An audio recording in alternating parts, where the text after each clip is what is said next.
j'espère que vous allez bien. On se retrouve pour le premier brief de la semaine, en ce lundi 21 septembre 2020. Alors comme d'habitude, aujourd'hui on va parler du Bitcoin, on va parler aussi des spreads futurs, on va parler un petit peu des assets à risque et des risk-off. Donc qu'est-ce qui se passe sur les autres secteurs de marché? On va parler aussi des options, vraiment grosse expiration, je le répète, le 25 septembre. On a pas mal de choses à dire, en tout cas à redire sur les options. Et aujourd'hui on va aussi parler des altcoins bien entendu, donc Ethereum rapidement, XRP Litecoin. Et aujourd'hui, on va se frotter un petit peu à Bend, Theta et Lend qui m'ont été demandés, donc on va checker ça tous ensemble. Alors pour le Bitcoin, rappelez-vous, je repasse très rapidement en daily. Suite à ce M-top, des vendeurs ont décidé d'instaurer un top sur ce marché. On repasse dans une dynamique baissière, donc tant que le marché ne vient pas casser ce sommet ici, des 12 600 dollars, donc là je suis sur les contrats futurs, mais de mémoire sur le spot price, ça doit être sensiblement la même chose. Mais tant qu'on ne vient pas casser ce top, on reste dans une dynamique qui est baissière. Et l'objectif de ce mouvement pour l'instant est un rebond avant de potentiellement aller chercher plus bas pour poursuivre cette dynamique baissière et peut-être justement venir chercher ce premier arrêt pour qu'on puisse connaître la nature du mouvement.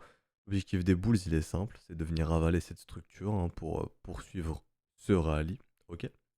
Donc on avait vu aussi un petit peu les setups de trade, donc on avait parlé du smiling setup, rappelez-vous. Donc le fait de venir shorter ici la neckline suite à nos trois conditions. Premièrement, la localisation, on l'a bien, on est bien dans la zone de rechargement de short. Deuxièmement, la confirmation momentum, on l'a bien ici, on a bien eu cette divergence qui nous a montré que les bears ont repris le contrôle de la dynamique interne, donc ça c'est notre confirmation momentum. Troisièmement, notre structure est bien ici, ce M ici qui s'est dessiné. Donc on a nos trois raisons, on peut agir, donc les vendeurs ici d'ailleurs se montrent sur cette neckline. Et sinon on avait parlé aussi du fait de venir shorter justement la nouvelle zone de rechargement de short qui s'est créée, et ça on va en parler de suite justement en horaire sur BitMEX. Donc là on va changer un petit peu de chart. Donc pour l'instant le Bitcoin fait son petit rebond, j'ai envie de dire. On peut voir des creux dans la value. Ici, on peut voir qu'il y a des creux jusque dans les 11 800, entre 11 400 et 11 800. Il y a aussi celui-ci qu'on commence à travailler, 11 200, 11 000. Donc voilà, je ne serais pas étonné de voir un Bitcoin poursuivre un petit peu son rallye avant de retrouver vendeur et essayer justement d'instaurer un nouveau top pour rester dans cette dynamique qui est dorénavant baissière suite à ce M qui s'est dessiné. Ok, on va checker aussi un petit peu le momentum. Donc ok, en horaire ici, les boules se sont un petit peu remontrées sur le momentum. Si les Bulls veulent poursuivre pardon, ce mouvement, pardon, ils peuvent totalement le faire. On va checker un petit peu en 4 heures ce que ça donne le momentum. En 4 heures, c'est beaucoup plus moche. On enchaîne divergence sur divergence. Donc vraiment, ce mouvement perd de sa force et se fait aussi sans volatilité. On en avait parlé. Donc là, je peux étendre ma divergence comme ceci. Hop, donc là, voilà. Multiples divergences. Donc on n'a pas du tout un momentum qui est très très encourageant. Ici pour les Bulls, ouais, les Bulls, et ça semble un petit peu leur rebond comme ça, où on monte doucement jusqu'à ce qu'on retrouve probablement des vendeurs, donc ces mecs ici qui ont décidé d'instaurer ce top, jusqu'à ce que ces mecs se remanifestent, décident de recharger en short. Où est-ce qu'ils pourraient recharger en short pour défendre leur position? Et ben dans la zone de rechargement de short, donc entre les 11 009 et les 11 400 dollars. Donc pour l'instant, on s'en approche et on a l'air d'être un petit peu dans cette optique. On pourrait aussi totalement revenir chercher la trendline, rappelez-vous, pour poursuivre sur ce momentum ici, baissier, ensuite à cette trendline baissière, donc un momentum qui est baissier. Et on pourrait même avoir rupture et créer un petit peu le bull trap. C'est-à-dire que tout le monde rentre sur la cassure et puis au final le marché nous fait quoi? Nous dessine du M dans la zone de rechargement de short. Ces vendeurs se remanifestent, se servent de la liquidité de tous ceux qui ont acheté le break, et hop, le marché décide de repasser sous la trendline et ensuite de repoursuivre. Donc si on cherchait à shorter ce marché ici en 4 heures, 1 heure, c'est ce qu'on aimerait voir, ok. Pour ceux qui souhaitent shorter ce marché, on l'avait vu encore, les setups, j'en ai reparlé au début, le Shark Setup, simplement le fait de venir shorter simplement cette zone de rechargement de short qui s'est créée, donc celle-ci. Ici entre les 11 400, 11 900 et bien entendu, on sait où on met notre stop. Notre stop se met où? Au-dessus de la structure initiale. Par exemple, je ne sais pas, on décide de venir shorter le sweet spot. Donc le sweet spot, c'est le milieu de la zone de rechargement de short. On met notre stop au-dessus du précédent plus haut, au-dessus de la structure initiale, parce que si les bulls viennent chercher ce niveau, bah, ça veut dire que les vendeurs se sont fait niquer, en gros. Aussi simple que ça veut dire que les vendeurs se sont fait niquer, ils n'ont pas réussi à poser le top, et ce marché peut poursuivre plus haut, parce que jusqu'à preuve du contraire, malgré qu'on soit dans une dynamique baissière, ce qu'il faut aussi retenir, c'est que nous sommes toujours dans un mouvement tendanciel bullish. Pourquoi? Parce que notre premier arrêt ici est toujours présent. On n'a toujours pas cassé ce premier arrêt, hein. Donc attention, il ne faut pas enterrer les bulls. Ok. Et après, on peut calculer, tout simplement, je reviens sur le setup, hein. On peut calculer, ça dépend de vous deux, de risk reward, 3 à 4, ça dépend vraiment de vous, bien entendu. Ok. Voilà, ça c'était un petit peu pour le setup de short. Ce que je vois actuellement, c'est que ce rebond se fait sans volatilité et qu'on attendra un retour de volatilité. Alors, est-ce que ça sera un retour de volatilité pour aller péter les précédents sommets ici, ou alors est-ce qu'on attend justement un retour de volatilité des vendeurs, hein, qui diront ça y est, ce rebond est terminé. Maintenant, on reprend bien notre dynamique baissière et on va essayer de faire un petit peu de mal aux bulls, hein, en essayant d'aller péter ce premier arrêt ici. Je peux pas vous dire ce que va faire le marché parce que j'en sais rien, mais en tout cas, on a vu les setups qui nous intéressaient. D'ailleurs, est-ce qu'il y a des petits setups de continuation pour les traders de continuation? En horaire, on va checker ça. Ok, j'ai l'air de voir quelque chose ici. Bon, je sais pas du tout ce que ça va donner, hein. On va checker ça très rapidement. Parce qu'on est bienvenu. Ok, ici c'est bon. Donc hop, on va prendre comme ça. Je vais prendre le creux ici. Ok, donc là on aurait d'ailleurs une target de continuation qui nous ramènerait dans notre zone de rechargement de short. C'est ça assez intéressant. Et j'ai augmenté un petit peu comme ceci. Donc ici un creux de creux, le troisième creux, la structure ici qui s'est dessinée d'ailleurs, hein, juste ici. Donc pour ceux qui utilisent le biais, pour le coup ici c'est mort, vous n'avez pas de confirmation momentum parce que le biais était encore bear, hein. On peut trouver d'autres confirmations momentum, par exemple cette divergence ici sur le momentum, ça pourrait totalement servir de confirmation momentum. Donc on peut se dire ici setup de continuation déclenché, ok. Pour les traders de continuation, donc ici suite à cette structure, hein, hop, le stop se met juste ici, sous le creux initial. Ah non, non, je dis des bêtises, désolé. C'est le matin, je suis désolé, je suis un petit peu fatigué. Donc notre premier creux ici, notre second creux ici, bah oui, parce que ici, notre second creux a été annihilé. Désolé, autant pour moi. Désolé un petit peu, c'est le matin, c'est le temps que la machine se mette en route. Ah, donc ici, second creux, donc, est-ce que vous validez, donc là c'est une question que je vous pose, hein, si vous êtes trader de continuation, est-ce que vous validez pardon, un creux ici, deux creux ici, trois creux ici, ou est-ce que vous êtes prêt à attendre un troisième creux ici, que le marché puisse faire quelque chose comme ceci, vous offrir vos trois creux avec la structure. Désolé, c'est vrai qu'ici on a cassé le précédent creux, donc le décompte reprend ici, autant pour moi. Donc on va annuler ça justement et on va suivre ça ensemble. Mais ici on pourrait totalement faire ce setup de continuation qui pourrait nous ramener dans les 11006, hein, pour les traders de continuation. Là, il faudra commencer à faire attention quand on va arriver sur des PRZ, hein, donc des potentielles zones de retournement, donc des targets AB égale CD, pour des zones de rechargement de short. Il faudra faire assez attention, on arrivera sur pas mal de raisons de localisation côté vendeur. Ok. Je pense que pour le Bitcoin, c'est fini. J'ai pas grand chose d'autre à dire. On peut aller checker très rapidement ce que nous disent les spreads. Pour l'instant, les spreads ne nous donnent pas l'information. Ok, on n'est plus en accord avec ce mouvement. Pour l'instant, on suit le mouvement qu'on fait actuellement. Quand on verra les spreads, et si on voit les spreads, justement, rappelez-vous, dégueuler comme ceci, hein, et qu'on voit le Bitcoin continuer son rallye, on se dira, ok, là c'est pas bon signe, il se passe quelque chose. La demande se casse un petit peu de ce marché. Il a l'air de se passer quelque chose. Pour l'instant, c'est pas le cas.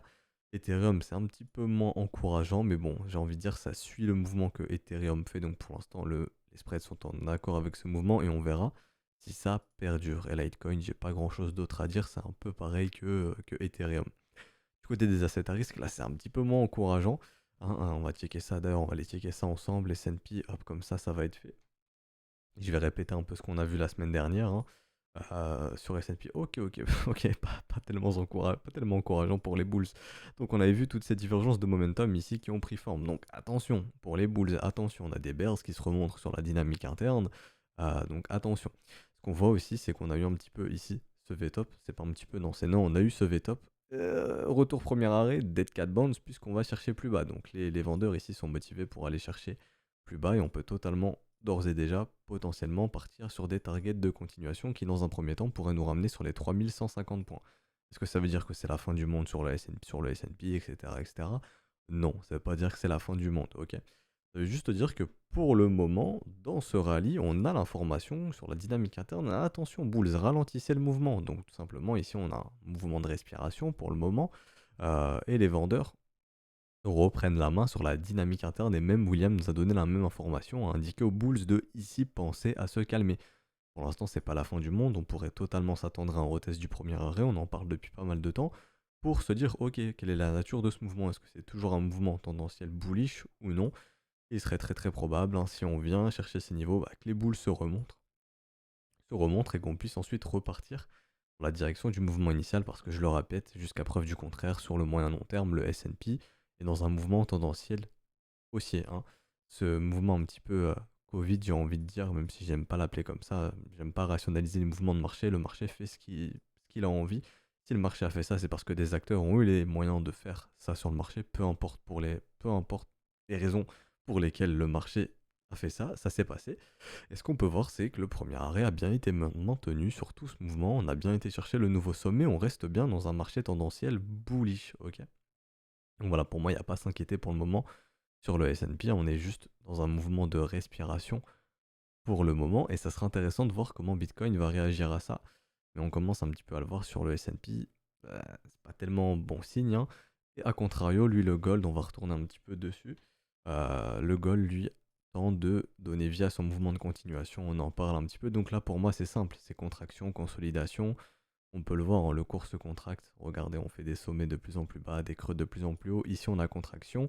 On attendra justement résolution de cette zone de combat qui s'est créée, qui pour moi est ici. Donc ça, c'est le bas de la zone de combat, ça, c'est le haut. Si tous ces W prennent vie, on partira sur des mouvements de continuation, très probablement.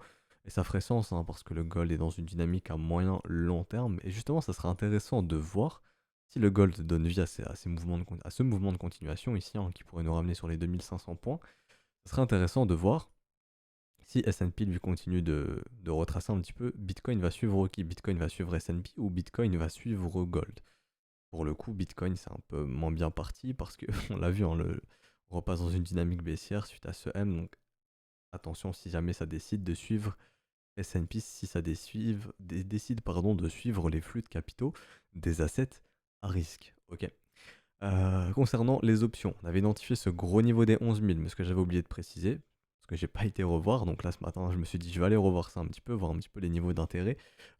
Beaucoup d'achats de calls aussi sur ce niveau des 11 000, et énormément d'achats de puts. Donc le niveau des 11 000, achats de calls et puts confondus, c'est le plus gros niveau d'intérêt. Donc c'est normal de voir le prix batailler autour de ce niveau, parce que beaucoup ont paré autour de ce niveau, et beaucoup ont intérêt à ce que Bitcoin expire, enfin, à ce que le, comment expliquer ça? Le prix du Bitcoin puisse expirer au-dessus des 11 000 ou en dessous des 11 000 dollars pour le 25 septembre. Donc ceux qui ont acheté des calls sur ce niveau des 11 000 veulent voir un Bitcoin égal ou supérieur à 11 000 dollars, et tous ceux qui ont acheté des puts veulent voir un Bitcoin inférieur ou égal à 11 000 dollars. Donc déjà ici on a une grosse zone de combat sur les 11 000. Il y a aussi ceux qui ont acheté énormément de calls sur ce niveau des 12 000 qui veulent voir leur contrat ne pas expirer en perte, hein. Donc aussi beaucoup d'acheteurs de calls qui peuvent venir défendre, enfin, qui veulent voir Bitcoin supérieur ou égal à 12 000. Et on a aussi dessiné un petit peu notre recte zone. Donc là, c'est la zone où tous ceux qui ont acheté des puts ici à 11 000 se font rect, tous ceux qui ont acheté des calls à 12 000 se font rect, et tous ceux qui ont vendu justement ces calls et ces puts, hein, gardent les primes dans leur poche. Et ça sera un petit peu la recte zone. Mais en tout cas, 11 000, 12 000, on a de gros intérêts et c'est assez intéressant de voir que ça bataille pas mal au-dessus de ce niveau, et surtout au niveau des 11 000 dollars. Donc l'expiration du 25 septembre sera très intéressante. On va voir un petit peu comment sera résolu ce combat, mais c'est un petit peu normal, en tout cas c'est cohérent, si on regarde un petit peu les niveaux d'intérêt sur les options, de voir le prix osciller autour des 11 000, voire même des 12 000 dollars. Donc grosso modo entre 11 000 et 12 000, ça va être un beau combat, ok.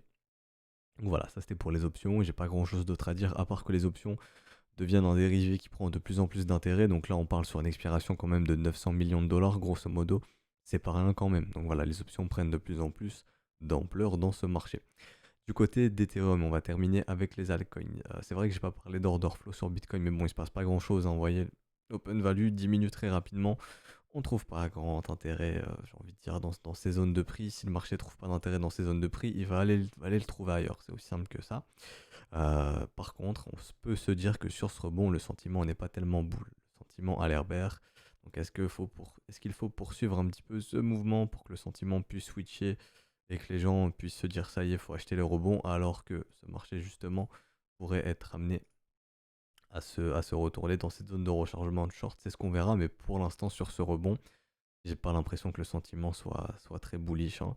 Et si le sentiment est bear et qu'à chaque baisse du prix, les gens short, et ben la liquidité continue de s'accumuler plus haut, hein, et le marché peut aller chercher cette liquidité. Et rappelez-vous justement, ces gros, hein, s'ils décident de recharger en short, ont besoin de cette liquidité. Ok. Donc on suivra ça ensemble.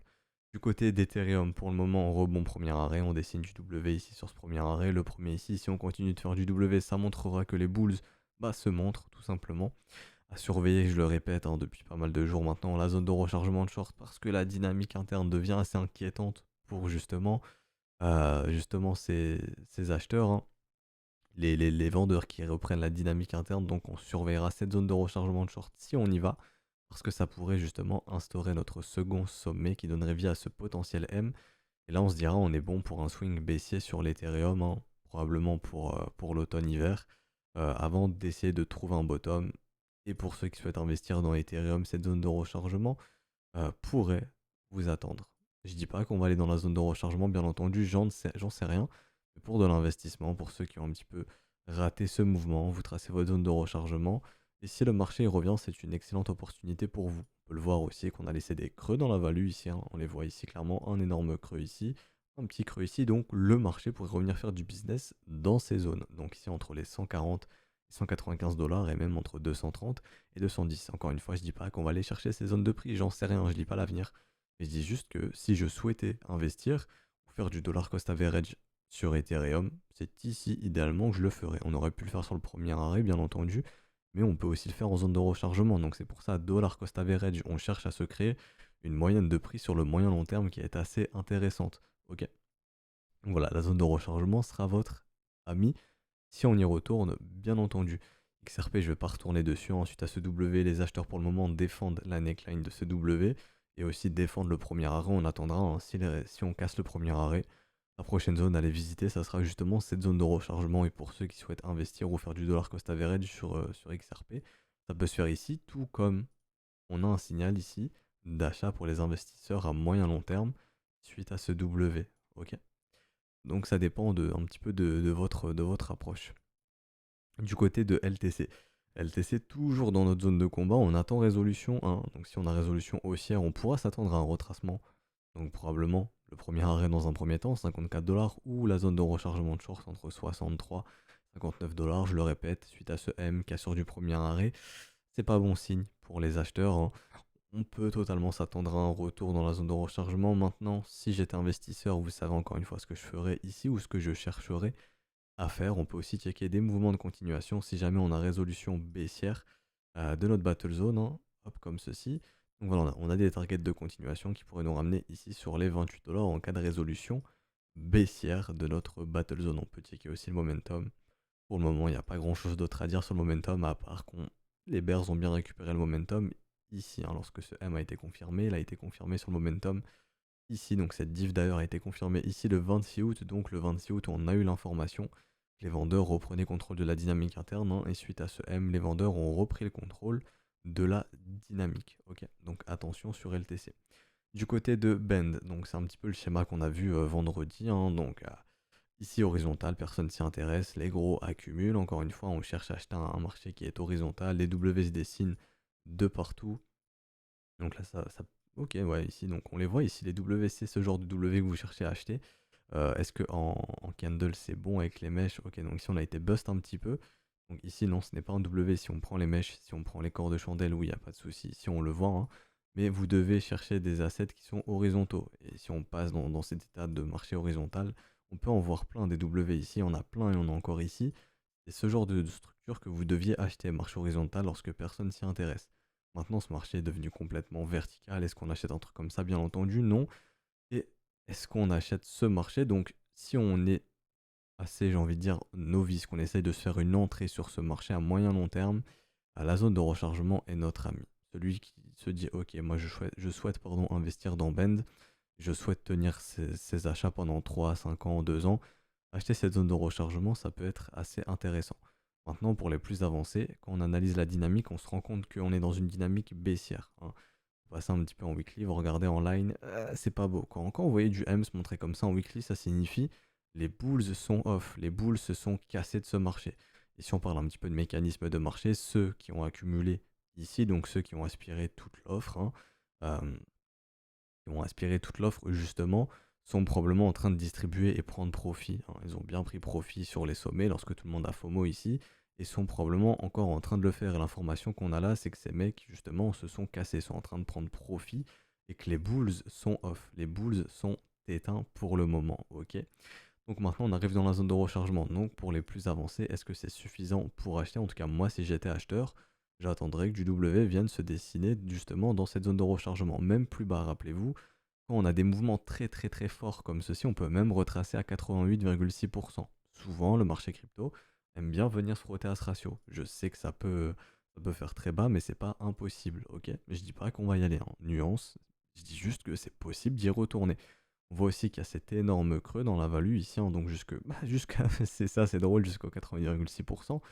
Donc on a ce creux dans la value ici, donc ici ça pourrait faire une excellente raison de localisation. On va checker le momentum. Ok, quelque chose est en train de se dessiner, mais c'est pas suffisant, ok? Pour le moment, si cette div ici se confirme, hein, si le momentum repasse dans le positif, on se dira ok.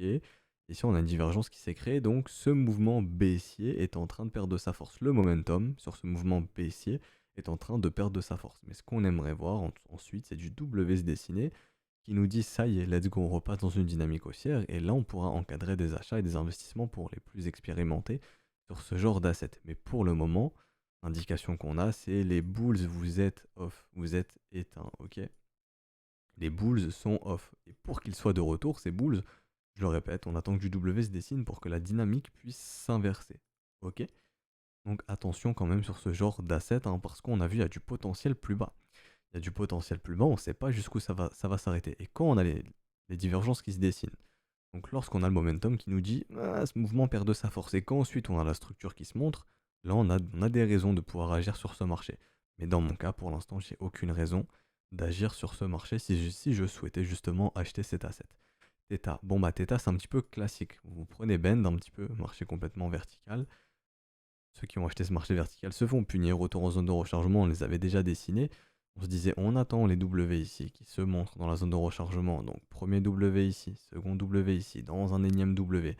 Donc là, on a vraiment des raisons d'agir sur ce marché. Et ensuite, le marché repart. La dynamique change de main. Dynamique baissière ici, dynamique haussière, et ça repart.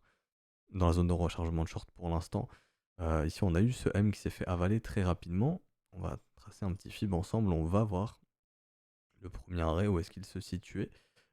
Donc là, c'est très intéressant. Ok, cassure du premier arrêt. Ah, mais non, on va pas chercher la zone de rechargement. On part dans le sens pardon, opposé, et on va chercher un nouveau sommet. Donc là, c'est très très intéressant. Maintenant, quoi qu'il en soit, on est ici les bulls. On peut même voir du W ici. Je pense pas que vous allez pouvoir le voir, hein, donc c'est pour ça que je passe en line. Mais ici, petit W, donc les bulls avalent ce M. Hein, donc ici, gros bear trap, et on va chercher plus haut. Donc ici, on a affaire à un gros bear trap, hein, donc faudrait pas être étonné d'avoir une poursuite justement de ce rallye. On va checker aussi un petit peu le momentum. Ok, donc non, ici on n'a pas d'informations clés vendeurs, ici on récupérait le momentum, quoique ici, ok, ici donc cette diff s'est dessinée, donc attention quand même, on a un momentum qui commence à perdre de sa force, mais les bulls pour l'instant ont été chercher un nouveau sommet de marché. Les bulls confirment qu'ils ont bien la main ici, hein, sur la dynamique lorsqu'ils ont décidé de redessiner ce W. Si ce marché décide d'aller plus haut, il peut aller chercher plus haut, il n'y a pas de souci là-dessus. On peut aussi voir ici, hein, on avait tracé notre extension de 161,8-200%.